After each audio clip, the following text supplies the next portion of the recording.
Alright, I think I'm live. And again, I don't care if no one's watching. What does it matter? But if anyone ever has unlimited internet at work and listens to the audio and wants to watch the video, well, you get a better experience, and do more acting, more visual, that kind of thing. So, I'm going to go ahead and start the recording here, the audio version, the song that I wish you could hear. Maybe I'll hold here.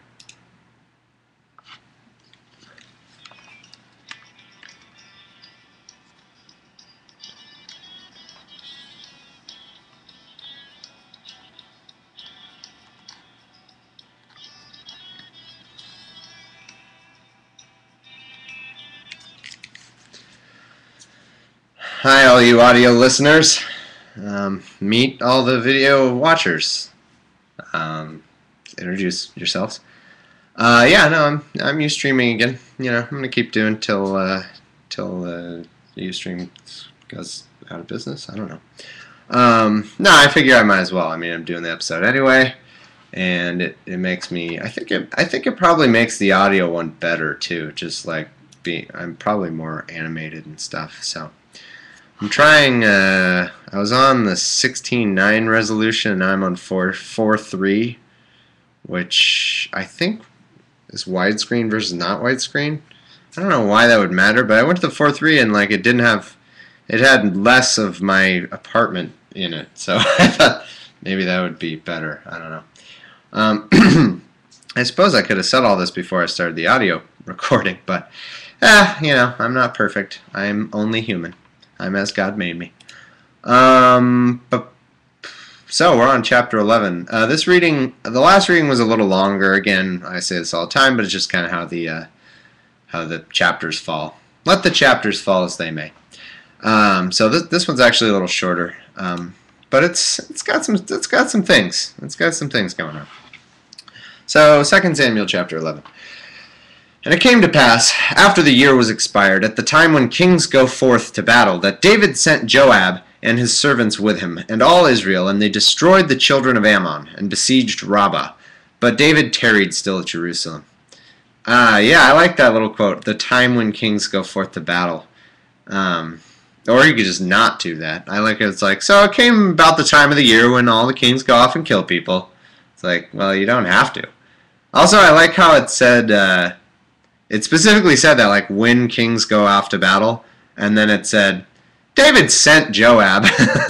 Like, I wonder if this is the Bible or whoever was writing it, like, kind of taking a passive-aggressive jab, like, calling David a wuss. He's like, so, at the time when, most strong, impressive, good leaders, those kind of kings, like, a good king would go to battle. But anyway, David didn't do that. That was kind of funny. And it came to pass in an evening tide that David arose from off his bed and walked upon the roof of the king's house. And from the roof, that's kind of random. So he just got up randomly and was like, I'm going to walk on the roof in the middle of the night. And he saw a woman washing herself, and the woman was very beautiful to look upon. And David sent, but she sounded so ugly. And David sent and inquired after the woman. And one said, Is this not Bathsheba, the daughter of Eliam, the wife of Uriah the Hittite? David said, I don't know. I'm paying you to find out who she is. I don't know who it is. And David sent messengers and took her. And she came in unto him. And he lay with her, for she was purified from her uncleanness. And she returned unto her house. So I guess that just means she was on her, on her cycle, but it like clarified she's just getting done with her period, so it's fine. Don't worry about it. It wasn't gross. I don't know why they had to include that. And the woman conceived, and of what she conceived, I don't know. And sent and told David and said, I am with child. She was wearing an I'm with child t-shirt. With an arrow to her uterus. I don't know why that shouldn't be that funny to me, but it is. I don't know why. I'm with child. And then the uterus is wearing a t-shirt that says I'm with stupid, and it's pointing up. And David sent to Joab, saying, "Send me Uriah the Hittite." And Joab sent Uriah to David. And when Uriah was come unto him, David demanded of him how Joab did, and how the people did, and how the war prospered. "I demand you tell me this." Like, you don't have to demand, I'll just tell you. You know, it's not, I'm not going to keep secrets. War's good, people are good. And David said to Uriah, "Go down to thy house, and wash thy feet." And Uriah departed out of the king's house, and there followed him a mess of meat from the king. But Uriah slept at the door of the king's house with all the servants of his lord, and went not down to his house. And when they had told David, saying, "Uriah went not down unto his house," David said unto Uriah, "Camest thou not from thy journey? Why then didst thou not go down unto thine house?" So what's happening here is this weasel David got someone else's hot wife pregnant. Excuse me, I'm feeling a little ill, so sorry if I'm burpy. I probably could have gotten away with it with just the audio, but anyone watching the video, they would have seen. Anyway, moving on. So he got someone else's hot wife pregnant, and then in order to cover up for it, he sent for her husband and was like, "Hey, why don't you come home for a few days? You know, you've been fighting out there. Come home, have sex with your wife a lot of times, and we'll have a meal or something." But it's backfiring because the guy Uriah is like this super decent guy who's like, I'm not gonna go sleep in my house because there's people at war and they don't even get to sleep at their houses at all or something. I don't know. He's being like super nice guy Uriah. He's being good guy Uriah, whatever that meme is. And so I just think it's funny. Also, how much must this guy not want to sleep with his wife for him to not even go home and sleep in his? Yeah, they must not like each other or having to fight or something. And Uriah said unto David, "The ark and Israel and Judah abide in tents, and my lord Joab and the servants of my lord are encamped in the open fields. Shall I then go into mine house to eat and drink and lie with my wife?" David's like, yeah. And as thou livest, as thy soul liveth, I will not do this thing. Yeah, so this is all backfiring because Uriah is just the best guy. He's just like the nicest guy ever. And David said to Uriah, "Tarry here today also, and tomorrow I will let thee depart." So Uriah abode in Jerusalem that day and the morrow. And when David had called him, he did eat and drink before him, and made him drunk. And at even he went out to lie on his bed with the servants of his lord, but went not down to his house. So that his next thought was, well, maybe if I get him really drunk, of course he's going to go to his house. But he didn't. He just kind of slept there. And what are you going to do? And it came to pass in the morning that David wrote a letter to Joab and sent it by the hand of Uriah. And he wrote in the letter saying, "Set ye Uriah in the forefront of the hottest battle, and retire ye from him, that he may be smitten and die." God. So he gave it a good college try, as they say. He's like, well, I can't get this guy to sleep with his wife to save my life. So let's just have him killed. So he tells the guy who does his killings for him to send Uriah into the worst battle and then just leave him. Like, oh, you got this. Hey, this is a one-man job, one-man operation. We're just going to get in your way. You go kill all those people who are armed to the teeth. And don't take a sword or a shield or anything. Come on, that's too easy. My cat taunting me over there. You can't see him, but he's just itching his little cat face. And it came to pass when Joab observed the city that he assigned Uriah into a place where he knew that valiant men were. And how did he know that? I don't know. Just an arrow that said like valiant men here. Like he assigned him to a place that was just a big target that had like a giant rock hanging over it. It's like this obvious trap. It's like, hey Uriah, you stand over there on that big red X. And the men of the city went out and fought with Joab, and there fell some of the people of the servants of David, and Uriah the Hittite died also. So, mission accomplished. Then Joab sent and told David all the things concerning the war, and charged the messenger, saying, When thou hast made an end of telling the matters of the war unto the king, and if so that the king's wrath arise, and he say unto thee, Wherefore approached ye so nigh unto the city when ye did fight? Knew ye not that they would shoot from the wall? Who smote Abimelech the son of Jerubasheth? Did not a woman cast a piece of millstone upon him from the wall, that he died in Thebez? Why went ye nigh the wall? Then say thou, Thy servant Uriah the Hittite is dead also. So that was a weird bit of text, because I think Joab did something else. It said that Joab did something else wrong, and was just telling the messenger, look, if he calls me out on this, then just tell him, I killed the guy you wanted me to kill, so that should be good enough. It's kind of a weird inclusion. I don't really know the point of that. Also, it's weird. I wonder, so who's writing this, or whose point of view? I guess, it's not really David's point of view, because David wouldn't know. I don't know. I guess I don't think I have the time in this podcast to look at that part of it. Just look at, who was the guy I was talking about? Bart D. Ehrman. Just look at his books that I was talking about last week, I think. He knows more than I'll ever know about that. So the messenger went and came and shewed David all that Joab had sent him for. And the messenger said unto David, Surely the men prevailed against us, and came out unto us unto the field. And we were upon them even unto the entering of the gate. And shooters shot from off the wall upon thy servants. And some of the king's servants be dead. And thy servant Uriah the Hittite is dead also. And, sorry, I thought I had a note, but I don't. Then David said unto the messenger, Thus shalt thou say unto Joab, Let not this thing displease thee, for the sword devoureth one as well as another. Make thy battle more strong against the city, and overthrow it, and encourage thou him. And when the wife of Uriah heard that Uriah her husband was dead, she mourned for her husband. And when the mourning was past, David sent and fetched her to the house, and she became his wife, and bare him a son. But the thing that David did displeased the Lord. So he kills. Yeah, David is a complete asshole now. Maybe he always was. I don't know. But so he gets a girl pregnant. He sends her husband out to die, and then he goes. After a few days, he comes by. He's like, "Hey, so you still sad or anything? Or if not, you want a bone? You good? You fine?" And then they do, and they have a kid right away. Just. Yeah, simpler time, I guess. So that's the end of that chapter.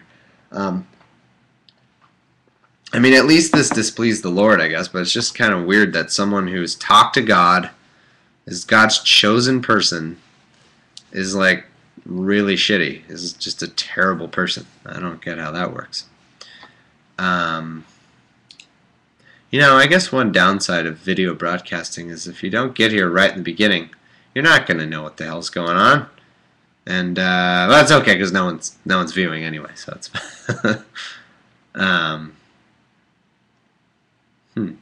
Sorry, someone just come. Anyway, chapter 12.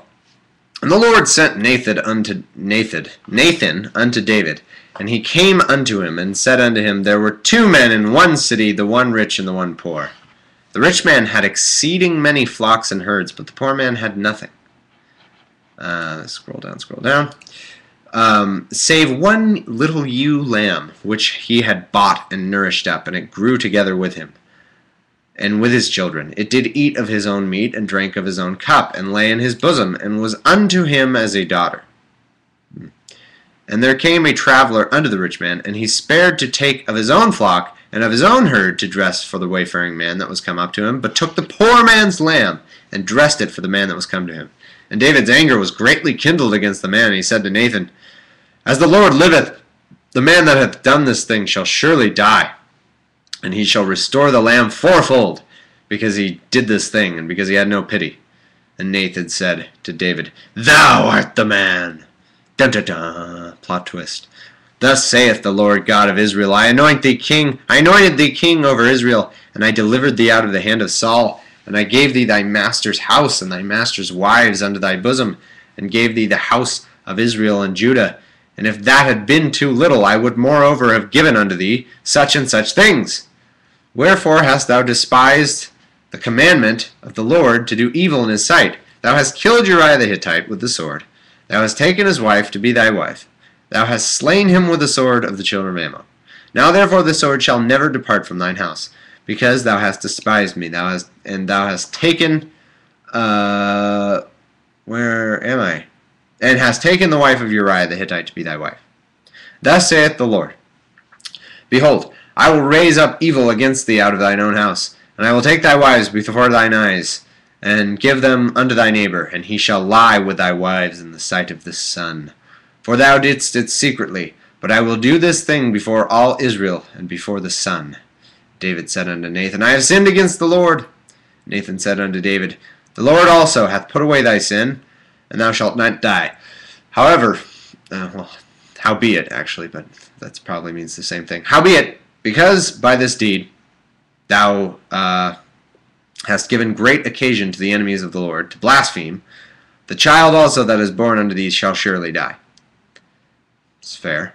And Nathan departed unto this house, and the Lord struck the child that Uriah's wife bare unto David, and it was very sick. And David therefore besought God for the child. And David fasted, and went in, and lay all night upon the earth. The elders of his house arose, and went to him, to raise him up from the earth, but he would not. And neither did he eat bread with them. And it came to pass on the 7th day that the child died. And the servants of David feared to tell him that the child was dead, for they said, Behold, while the child was yet alive, we spake unto him, and he would not hearken unto our voice. How will then he vex himself when we tell him that the child is dead? But when David saw that his servants whispered, David perceived that the child was dead. Therefore David said unto his servants, Is the child dead? And they said, He is dead. David said, all right, finally. Glad that's over with. No, David arose from the earth and washed and anointed himself. Well, he sort of did that. Changed his apparel, and came into the house of the Lord, and worshipped. And he came to his own house, and when he required, they set bread before him, and he did eat. Then said his servants unto him, What is this thing that thou hast done? Thou didst fast and weep for the child while it was alive, but when the child was dead, thou didst rise and eat bread. And he said, Well, when children die, I get hungry, I get a bread craving. So sue me. And he said, While the child was yet alive, I fasted and wept, for I said, Who can tell whether God will be gracious to me, and that my child may live? But now he is dead, wherefore shall I fast? Can I bring him back again? I shall go to him, but he shall not return to me. I love this. So David seems like some sort of a sociopath or something. He's like, yeah, I was hoping if I, while the child was sick, if I acted really sad, maybe God would spare the child, spoil the rod. But now that the child is dead, whatever, who cares? What do you guys want to do? You want to go bowling or something? It's weird. He just doesn't care. The child, normally it's the opposite. Well, maybe not the opposite, but kind of. Normally it's like the child's sick. You're like, crap, crap, crap. And the child dies, and then you're really sad because, your child died. But David is like, well, the child's sick. I better be really sad so that I'm just going to not eat because the Lord, maybe the Lord will spare my child. But, sorry, I was finally yawned for like 5 minutes. It finally overtook me. And then the child dies, and David's like, oh, well, guess that didn't work. All right. And David comforted Bathsheba, his wife, and he went in unto her. He's like, time to F my wife again, one of my many wives, and lay with her. And she bare a son, and he called his name Solomon, and the Lord loved him. I love this. Favorite part of this chapter. Cat, what? Cat just knocked something over. Cat, come here. You want to get in the camera? Come here. Come here, boy. Come here. Oh, I got him. Oh, man. Man, I couldn't quite get him. He got away. You guys don't even believe that I have a cat. He doesn't have a cat. That guy doesn't have a cat. That's the sound of a man who doesn't actually have a cat. No, he's just a little camera shy, aren't you, boy? Aren't you, boy? What the hell was I talking about? Oh, yeah. This is my favorite part of this chapter, because there's this whole thing where, David was a total douche, and the God's like, I'm killing your child. Because you had sex, you took someone else's wife. And so he kills the child, and then David just has sex with her again and says, like, a child was born, and the God loved that child. It's like, I don't get it. What is... So the first child is like screw that child, I'm killing it. No fault of his own, of the child's own. But then the next child is somehow like, okay, fair game. I mean, I got, if you've already done the sin, so you might as well, reap the benefits now. It's so funny. What? And David comforted Bathsheba, his wife. No, I already said that. And he sent, And he sent by the hand of Nathan the prophet, and he called his name Jedediah because of the Lord. Yeah, that's a weird little thing too. It said the Lord wanted it to be called Jedediah. And David's like, oh, yeah, that's a good name. That's a good name. So anyway, Solomon is my son. He named it Solomon, and then for some reason it puts in this text about how, like, Nathan, because Nathan now is the one who talks to God. I guess Nathan is sort of the next Samuel. So shouldn't this book be called Nathan instead of Samuel 2? Samuel isn't in this book. He's no part of this. He can't be writing it still, I don't think. Unless he wrote it before he died. And it's like, this is what's going to happen. Alright, guys, this is what's going to happen. I'm just trying to see if my cat will get some camera time, but... Come on, kitty. Kitty, get famous. Come on, I got nearly 0 viewers. I have over 0 viewers. Yeah, anyway. He's like, I got my own podcast. I don't need podcast. I have my own podcast. I'm just stalling because actually this reading's really short. There's only one more chapter. Where the hell was I? I keep forgetting. And Joab sent messengers to David and said, I have fought against Rabbah and have taken the city of waters. So yeah, Joab's been fighting this whole time some city. He's been taking over some city, and he's finally making some headway. Now therefore gather the rest of the people together and encamp against the city and take it, lest I take the city and be called after my name. Cat, either shit or get off the pot. No, either come be a star on my podcast or stop making noise. Okay? Okay. I in no way think it's ridiculous that I talk to my cat as though he can understand it. He just can. So shut up. I know what you're thinking. And David gathered all the people together. So this guy's like, well, I'm about to conquer this city, and if I do, then they're going to name it after me. So you got to get over here. So he is. And he took their king's crown from off his head, the weight whereof was a talent of gold with precious stones, which the notes say that's 100 to 150 pounds of crown on someone's head. That's got to be tough. Like all day you're like, man, I'm the king. Oh boy, am I the king. I am so the king. He has like this crushed in head that's just like, and he's never gotten up in his life because this crown is so heavy. It's 150 pounds on the top of your head. He's just like, They just set like a toilet in his chair and feed him, and that he can't move because the crown's so heavy. And he brought forth the spoil of the city in great abundance, and he brought forth the people that were therein, and put them under saws and under harrows of iron and under axes of iron, and made them pass through the brick kiln. And thus did he unto all the cities of the children of Ammon. So David and all the people returned unto Jerusalem. This is a little weird. So some of the notes for the Bible say that this is like David, like this is how he killed these people. He like tortured them and cut them with saws and all this crap. But I actually, just to show that I'm trying to be a little, I wouldn't say unbiased, but objective about what's in here. Because I guess my bias is definitely that I know none of this crap is real, at least the paranormal crap.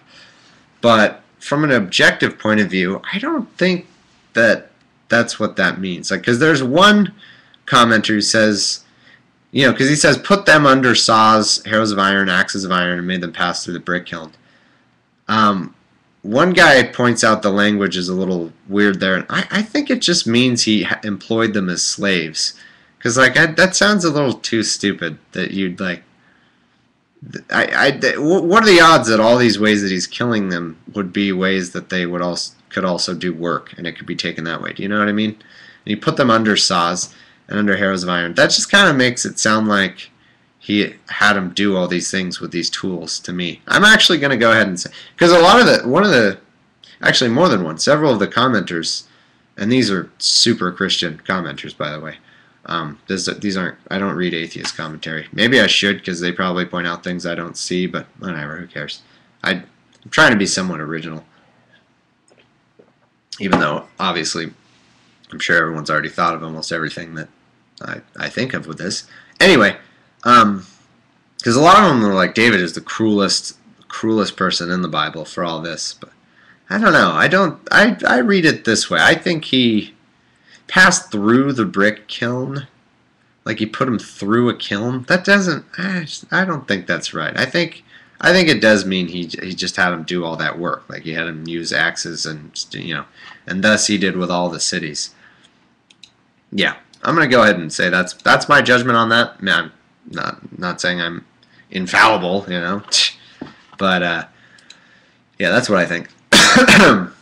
And so this is chapter 13. This is our last chapter, and it's, I think, the boringest. Oh, no, they're all the boringest. Sorry, I forgot.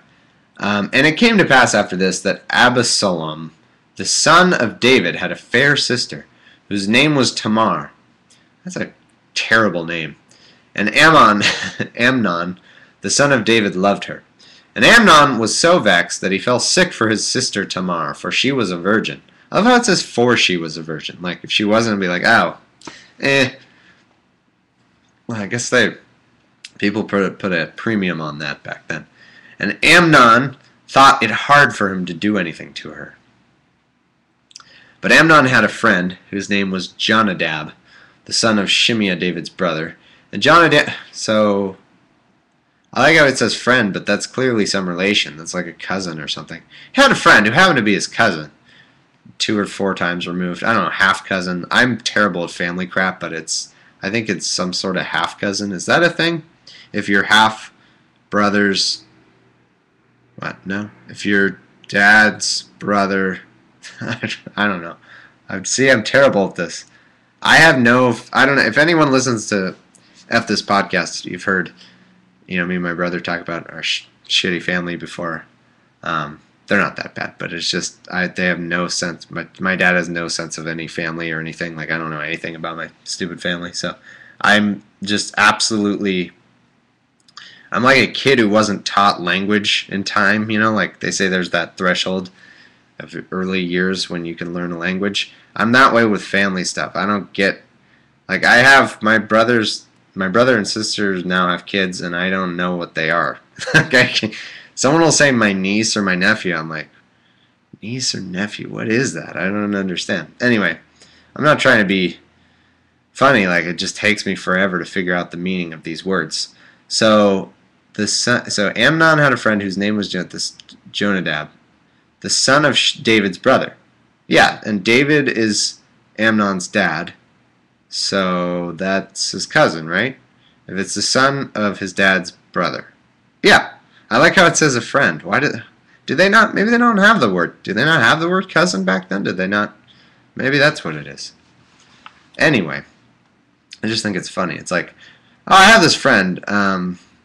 His name is Jonadab, and he's my cousin, but he's like you would ever say that. I don't know. Anyway, and Jonadab said unto him, Lay thee down on thy bed, and make thyself sick. And when thy father cometh to see thee, say unto him, I pray thee, let my sister Tamar come, and give me meat, and dress the meat in my sight, that I may see it, and eat it at her hand. And so Amnon lay down, sorry, I'm a little dry here, and made himself sick. And when the king was come to see him, Amnon, I keep saying Ammon, but it's Amnon, Amnon, like Alamnon, Alcoholics Anonymous, Alcoholics Anonymous, Alamnon said unto the king, I pray thee, let Tamar my sister come, and make me a couple of cakes in my sight, that I may eat it at her hand. David somehow unsuspiciously sent home to Tamar, saying, Go now with thy brother give thy weird brother's weird request, because you're not doing anything, and dress him meat. So Tamar went to her brother Amnon's house, and he was laid down. She took flour and kneaded it, and made cakes in his sight, and did bake the cakes. And so no one's found this the slightest bit suspicious when he said like, "Oh, I'm sick. I can't eat anything." Tell you, can you guys get my sister who doesn't live with us, my half sister, and have her make me some food right in front of me with no one around, and then I'll eat. You know, was nobody's like, how about you just eat food? Why do you, what's your problem? I don't know. People were very, very unsuspicious, I guess. Unsuspecting. And she took a pan and poured them out before him, but he refused to eat. And Amnon said, "Have out all men from me." And they went out, every man from him. Oh, now you're still not suspicious. Hey, every other man, leave. Oh, okay, yeah, whatever you want, man. There's nothing going on here. Random sister that was in another house that came over. I'm sure he had people in the house could have made him food. And now he wants all the men to leave. Totally normal, not suspicious. I'm just trying to say this wasn't like an amazing plan. It's just that everyone is really dumb at that time, I guess. And when she had brought them unto him to eat, he took hold of her and said unto her, "Come lie with me, my sister." You could have. Look, I'm not trying to give you strategy on how to have sex with your half sister, but if I had to put myself in his place, just hypothetically, I don't have a half sister, so I can do that. It's not weird. Maybe not adding the "my sister" at the end of that would be a good way to try to keep that not weird. You know, like when trying to do borderline incest, or I guess maybe it is incest. I don't know what the fine print on that law is, or that code. But when you're when you say "come lie with me," just stop it there. Just end it there. That's fine. Don't add the "oh, come lie with me, my sister who's related to my brother, who's my half sister, who are family and we have the same dad." Like, don't add all that. If anything, say opposite of that. Be like, "Hey, stranger, what's a girl like you doing in my room like this, making me food?" I'm just saying, tactically speaking, that's not the best way. My sister. Why would he say that? And she answered him, "Nay, my brother, do not." Now it makes sense that she would say "my brother," because she would want to emphasize that connection. So he should say like, "Hey, come lie with me, person I don't know." You know what he should have done? Oh man, I say this is important. Like, this guy needs to think of a better idea to sleep with his sister. But you know what he should have done? It's been like, I'm sick. I can't see. Ooh, hey you. Just be with something. Just be like, I'm delirious. Come lie with me, stranger. With a servant, handmaiden. Try to go that way. And then she would say, "Hey, brother, relation of mine, do not force me, for no such thing ought to be done in Israel." So he's saying, so we should leave Israel. Is that what you're saying? So we need to, in order to get this done, we got to get out of town. "Do not thou this folly, and I, whither shall I cause my shame to go? And as for thee, thou shalt be as one of the fools in Israel." Because fools have sex with their half-sisters. "Now therefore, I pray thee, speak unto the king, for he will not withhold me from thee." The note said they're not sure if the king would have actually married them, but she was just trying to buy some time and get away, which is probably a good tactic. Be like, "Okay, no, just ask the king. He'll let you have sex with me, I'm sure." Howbeit he would not hearken unto her voice, but being stronger than she, forced her and lay with her. And Amnon hated her exceedingly. So I guess he's really guilty. So the hatred wherewith he hated her was greater than the love wherewith he had loved her. And Amnon said unto her, "Arise, be gone." And then she said unto him, "There's no cause. This evil in sending me away is greater than the other that thou didst unto me." I don't know. That's an interesting phrase. I'm not saying they shouldn't have included this phrase because it's a very interesting thought at that time. Like, is that worse? Is she saying that potentially getting her pregnant and leaving her is worse than getting her pregnant in the first place? Which I guess is true. Or maybe, I don't know. Is that worse? Are you just dead if you have a kid out of wedlock or something? I don't know. I'm not sure what they're going for there. Interesting thought, but probably not. I'd say probably the original incest is probably the problem. But he would not hearken unto her. Then he called his servant that ministered unto him, and said, Put now this woman out from me, and bolt the door after her. And she had a garment of divers colors upon her, for with such robes were the king's daughters that were virgins apparelled. And then the servant brought her out, and bolted the door after her. And Tamar put ashes on her head, I'm not sure why, and rent her garment of diverse colors that was on her, and laid her hand on her head, and went on crying. Sorry, my ears killing me, these earphones. Headphones. Why are you hurting? And Absalom her brother said unto her, Hath Amnon thy brother been with thee? Because that's the first thing you'd say. So that sort of implies he had his suspicions. You know what I mean? If that's the first thing that happened, like she comes out the door looking upset, and he goes, Hey, did your brother sleep with you?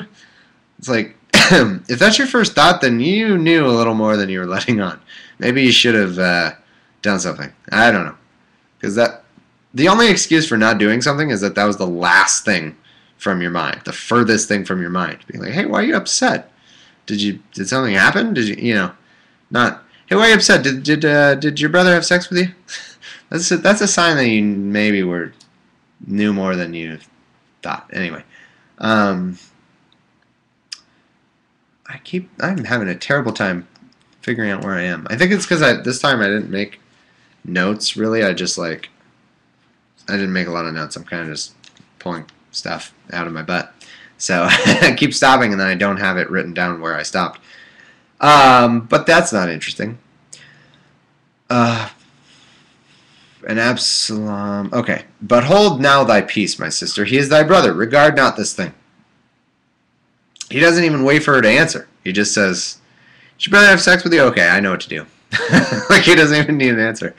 So Tamar remained desolate in her brother Absalom's house. But when King David heard of all these things, he was very wroth.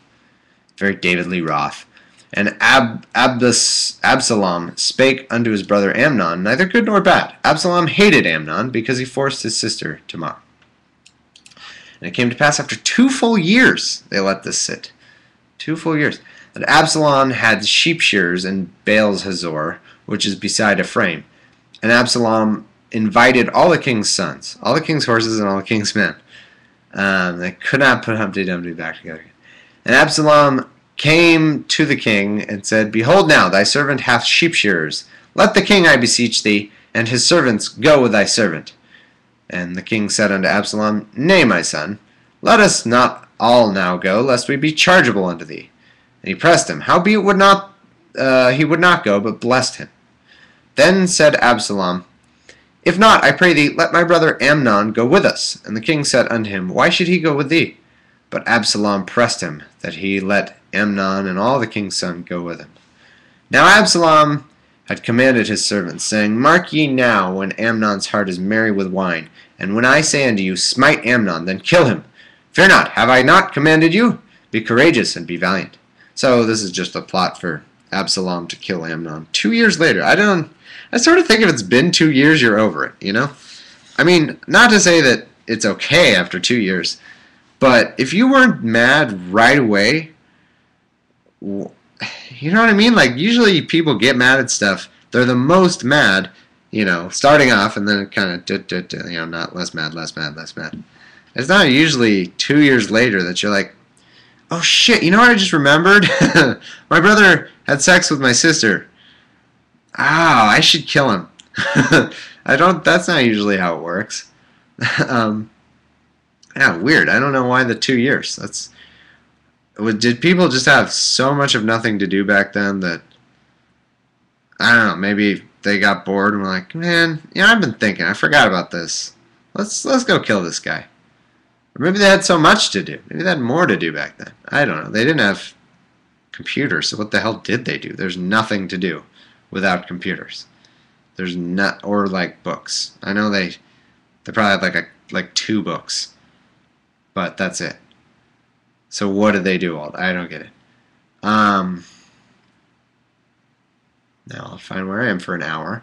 Now Absalom, Absalom, it's spelled Absalom. Absalom commanded his servants, saying, "Mark ye now when Amnon's heart is..." No, I already did that. And the servants of Absalom did unto Amnon as Absalom had commanded. I'm getting sick of these names. Then all the king's sons arose, and every man gat him up upon his mule and fled. And it came to pass, while they were in the way, the tidings came to David, saying, Absalom hath slain all the king's sons, and there is not one left of them. Why did that guy say that? Was there some reason to say that? To say all his sons are dead? I don't know, by the way. Sorry, audio listeners. The video is really skippy. I don't know if that's just me. Does that come up for you guys that does that too? Or not? I guess it doesn't really matter, does it? But sorry if it is. I don't know if that's my internet. My router is shit. I need to get a new router, I think. And then the king rose and tare his garments and lay them on the earth, and all his servants stood with their clothes rent. And Jonadab, the son of Shimeah, David's brother, answered and said, Let not my lord suppose that they have slain all the young men, the king's sons, for Amnon only is dead. For by appointment of Absalom this has been determined from the day that he forced his sister Tamar. What the hell is going on here? So there's one guy who said, like, hey, all your sons are dead, sorry. But he didn't know that, obviously, because all the sons weren't dead. They just ran away. And then another guy said, no, all your sons aren't dead. Well, how did that guy know? Like, what the hell is going on here? I don't get this. It's weird. He must have just been like, hey, douchebag, why are you telling him all his sons are dead? You don't know that. In fact, they're not. Now therefore, no, I read that. Now, but Absalom fled, and the young man that kept the watch lifted up his eyes and looked, and behold, there came much people by the way of the hillside behind them. And Jonadab said unto the king, Behold, the king's sons come, as thy servant said, and so it is. And it came to pass, as soon as he had made an end of speaking, that, behold, the king's sons came, and lifted their voice and wept, and the king also and all his servants wept very sore. But Absalom fled, and went to Talmai, the son of Ammihud, king of Geshur. And David mourned for his son every day. It doesn't say which son. I don't know if it's the son that died or Absalom. So Absalom fled and went to Geshur, and was there 3 years.